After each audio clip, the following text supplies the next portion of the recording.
Ako po si Boy 60, parking boy ng Tulay. Humihingi po ako ng apologizes sa mga lahat ng mga natapakan ko, nasagasaan, nasagi sa Tulay na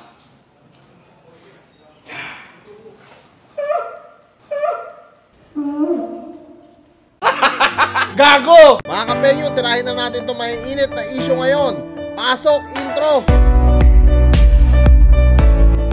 Heyo, what's up sa inyo mga kapenyo? At today, meron na naman tayo napaka-init na reaction video. Good evening sa inyong lahat, Luzon, Visayas at Mindanao. At syempre sa mga kapwa nating OFW around the world. At sa mga solid kapenyo natin na patuloy sumusuporta, nagla-like, nagko-comment at nagsishare ng mga reaction video natin. Maraming salamat po mga solid kapenyo. Isa na namang concerned citizen o solid kapenyo natin ang nagpadala ng video na to mula dito kay The Daily Pic, no? O mas kilalang Parking Boy po. At dito mga kapenyo, puta, nakalaya na to ha, in fairness. At pangalawa mga kapenyo, mukhang siya na ata ang hari ng Zelda ngayon po. Ang lupit po talaga, Parking Boy po. Iba ka talaga, Brad. At tara mga kapenyo, huwag na natin matagalin at sabay-sabay natin panoorin kung paano nga pinalaya etong si Parking Boy. Hoy, hindi mo natutulog! Oh, putang talagang siga. Hindi ka titigil dyan! May mga natutulog dito, oy! Siga dito. Ay, sir. Ako ang chairman dito. Chairman, ay, sorry po, sir. Chairman pala. Bakit nangingi mo dyan? Sorry na, chairman, maingay kasi yung mga kasi dito, hindi kasi na ano. Sinisita niya. Complainant mo Sa? Na nagkukuhan sa mga ginagawa mong pangingigil doon sa tulay. Hindi ko na po kasi yun, ano, sir. Utang na, parang dumami yung tattoo ni Boy Parking. Mukhang nabindos yun sa loob. Mukhang natumbungan sa loob dumami yung tattoo Ano ka? Matagal ko na kasi yung ginagawa, hindi ko na talaga Bakit mo ginagawa yun? Di ba masama yun? Oo nga, Kap, pero hindi ko na talaga ano yun, Kap. May nagsisihan ko nilin kasi din yun. Ngayon, tama yan. Pero Maging silbing aral sana to, no? Lalong-lalo na sa mga nagpaplano, no? Nang gumawa ng ganon at gumawa ng hindi magandang bagay, wag nyo na pong planuhin dahil sigurado, no? Kalaboso ang bagsak nyo. Etong video na to, nagsisilbing aral lang to para sa mga kabataan na wag tularan yung mga ganitong panggagancho, no? Ito, prank lang naman to, mga kapenyo, pero ang ibig sabihin lang dito ng video na to, o nagpapahiwatig itong video na to, na umiwas yung mga kabataan na nagloloko-loko ngayon, no, sa kalsada. humingi ka sa kanya ng pasensya sa mga na atraso Oo, Kap, oo, sir. Ay, Kap, oo. Uta, nakasabu ata to po. Hindi niya alam kung ano yung tatawag niya, kap ba talaga o sir? Sige, mapalayan kita pero sa isang kondisyon humingi ka ng pasensya. Opo. Sige po, sir. Ano po ako? Makakalaya na si Boy Parking, Yung damit mo. Ay, magpag ka muna, damit ka muna. Dumami yung tattoo ni Gago. Bago ka lumabas. Ay, ito pala, ito. Mga kasangasa. Dumami yung tattoo niya, Kailangan maayos. Lahat tayo dito, gumawa maayos. Para wala tayong magasang tao. Yes. Opo, Kap. Puta, mukhang matinong-matino na ngayon si Boy Parking, Kung makikita niyo yung itsura niya, mukhang press na, Ito yung complainant. Humingi ka sa kanya ng apology sa lahat ng mga ginawa mo sa tulay. Complainant to. At ibang pang tao na nasagasaan mo. kinikiram. Opo, Chairman. Yan po yung tao talaga na nanginigil. Napakaangas po niyan. Sorry po talaga sa mga nagawa ko talaga. Dala lang po Tama talaga yan. ng kahirapan yun. At saka kagutuman. Sana mapatawad niyo, Sir, Kap. Putang ina, marunong naman pala makiusap. Mabait naman pala to si Boy Parking Yan dapat, no? Kasi kung hindi talaga nadadala ang mga tao, sa totoo lang, ito real talk to pakinggan nyo, lalong-lalo na yung mga kabataan na nanonood dito, no?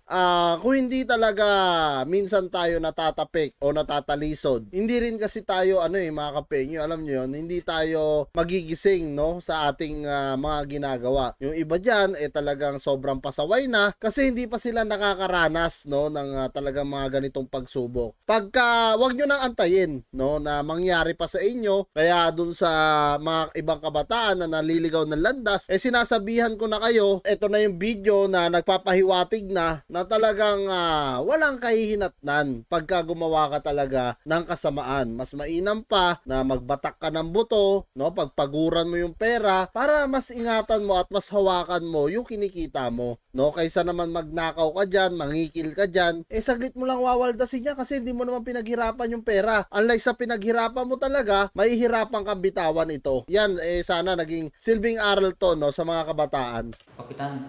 Papatawarin kita basta humingi ka sa kanya ng tawad. Opo. Humingi ka ng apology dito sa mga pan mo. Kopyado mo. Palalayan kita. Buti, Pero mabait si humingi ka Kapitan. na, tandaan mo, nakabidyo ka dito, nakabidyo ka. Oo. Opo, Sir Kap. Opo. Kitang-kita yung, kahit anong itsura mukha mo, kitang-kita dito, Opo. Maghingi po ako ng ano po. Sorry po sa Para mga palayain ka namin dito, Opo. Ako po si Boy 60 Parking Boy 60 parking boy po. Ang lupit ko talaga, Brad. Boy ng Tulay. Humihingi po ako ng apologizes sa mga lahat ng Grabe yung apologizes, talagang lahat, ha. mga natapakan ko, nasagasaan, nasagi sa tulay. Oo, Na- tama yan. Okay na. Para pala si Gary B, may pailing-iling pa eh.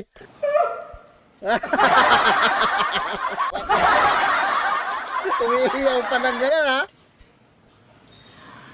Dala lang po kasi yun ng pagtaas ng bigas, kaya nagawa ko po yung pangingikil na paghingi po ng 60 po. Buta, nasisi pa yung gobyerno. Nasisi pa yung gobyerno natin. Dala daw ng pagtaas ng bigas. Hindi mo sana inisip yun, Brad. Inisip mo yung sarili mo sana. Tsaka yung pamilya mo nag-aantay sa'yo bago ka gumawa nun. Huwag mong isipin yung pagtaas ng bigas. Dapat nagbatak ka ng buto para may pambili ka ng bigas, no? Kahit pa magtaas yan, kung may trabaho ka naman na marangal, mabibili mo pa rin yan. Yun nga lang, syempre, alam ko naman na yung iba sa atin, hirap bumili ng mga luho nila o ng gusto nila. Pero ang importante dito, nakakakain ka pa rin. 'Di ba? Kaysa naman magnakaw ka, tignan mo yung kinahinatnan mo. Puta, dami mo ng tato. Hindi ko na po talaga yun ulitin po kasi kung bumaba lang sana yung kilo ng bigas ng 20 pesos. Parang gobyerno pa natin nasisi nitong kulokoy na to, ha? Hindi po sana ako mga-alarma. So yun nga po, humihingi po ako sa lahat ng mga nasagasaan ko dyan sa tulay na sana mapatawad niyo ako. At sa mga sa mga nagtatanong pala diyan na nagsasabi kung ang tulay na yun ay pamana ng lolo ko. Sa totoo lang po, pamana po yun ng mga kanununuan ko pa yung tulay na yun. Matang malupit yung pinagmanahan nito. Kalololohan pa niya. Actually po, since 1944 po, 1944, nandyan na po ako sa tulay na yun. Puta na, lupit na ito, ha? Nag-abang-abang na rin po ako maningil, pero 3 pesos lang po ang sinisingil ko dati sa parang. Mas mababa pala noon, puta na. Ngayon, 60 na eh. Kasi, pero 3 pesos lang po ang sinisingil ko noon kasi hindi pa masyadong mahal ang bilihin ng mga bigas nung panahon na yun. Sinisipon ata ito si Gary B. Si Boy Parking po. Pero na nakuha ko dito sa pangungutong at pagkakakulong ko dito ay mas lalo akong tumibay, lumakas. Mas lalong lumakas ako dahil sa hamon ng mga buhay na malagpasan lahat ng mga pagsubok. Huwag talaga titigil talaga. Yun talaga ang... At sobrang nakaka-inspire talaga. Sobrang nakaka-inspire talaga. May papigit-pigit pa po. Kasi marami talaga akong natutunan dito sa loob ng kulungan. Ano nga yung advice mo sa mga naging isang katulad mo? Oo. Ang ma-advise ko po pala sa lahat ng mga ka-parking boys na kagaya ko, Huwag niyo sana akong tutularan. Tularan, yes. Manghihingi ako ng 60. Kung manghingi man kayo, ano lang, bigyan nyo lang ng 30%. Yan, puta na, may discount po. Ang lupit po talaga, parking boy. Lalo na yung mga senior citizen at mga senyorita, bigyan nyo po para maging makatarungan po. Lumaban po tayo ng patas po. Patas, tama. Yun po. At saka yun nga po, promise ko, hindi na po talaga ako uulit. At saka kung mangungulit naman ako, kaunti na lang. At saka hindi nyo na rin po ako makikita doon sa tulay. Kasi ibang tulay na rin po ang pupuntahan ko. Dapat dyan, Kap. Ngayon pala, ikulong nyo na po. Lilipat pala na ibang branch po. Iba ka talaga po, parking. Halika na, dito ka na. So yan mga kapenyo, ano nga masasabi nyo dito sa mensahe nga na ito ni Boy Parking, no? Sana may natutunan yung ibang kabataan. Even though na alam naman natin na prank lang to at nagpapatawa siya dito. Pero sana, no, meron natutunan yung ibang kabataan sa panonood nito dahil unang-una sa lahat, no, wag nyo nang antayin na mangyayari sa inyo yung talagang mahuli kayo o baka mamaya matukhang kayo o baka mapatay kayo. Delikadong delikado lalong-lalo na dun sa mga nagtutulak, sa mga gumagamit, sa mga nagtitrip, sa mga nangi-snatch, at kung ano-ano pang mga racket sa atin sa Pilipinas na illegal, iwasan nyo na po hanggat maaga pa. Lumaban tayo ng patas, gaya nga na sabi ni Boy Parking, no? Yun yung mga natutunan niya para at least mga kapenyo, no? Mas gumanda yung ekonomiya ng ating bansa na hindi tayo kinakatakutan ng ibang tao na talagang sasabihin sa Pilipinas, nako maraming krimen dyan, delikado dyan, diba? Huwag niya natin antayin yung ganon. Kaya sana yung ibang mga kabataan na nanonood may natutunan kayo dito. At kayo mga kapenyo, ano masasabi nyo dito sa mga naging mensahe ni Boy Parking? Comment nyo na lang down below lahat ng mga opinion nyo mga kapenyo at lahat-lahat po yan mababasa ko. Maraming salamat mga kapenyo at kita-kita na tayo sa susunod kong reaction videos.